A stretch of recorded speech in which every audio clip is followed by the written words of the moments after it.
ఇది full video link పెడతానండి. అమ్మ మా దుర్గమ్మ అయితే మా ఊరు వచ్చారండి.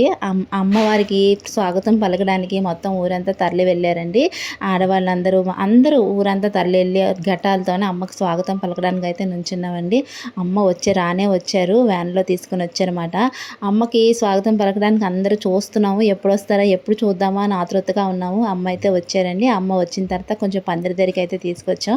అమ్మని గుడిలో పెట్టి పూజించుకొని అమ్మని చూస్తే ఎందుకో తెలియని సంతృప్తి కలుగుతుందండి.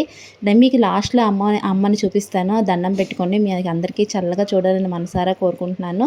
అయితే అమ్మని ఏదో తెలియని ఆతృత, కంగారు, భయం అన్నీ ఉంటాయి కదండి. అలాగే అందరూ కూడా కొంచెం అమ్మని పూజించేస్తే మనకి బాగుంటుంది కదా, గబగబా పెట్టాలి అని ఆతృతగా చాలా ఫాస్ట్గా అయితే చేశారండి. మార్నింగ్ అమ్మవారిని పూజించారు.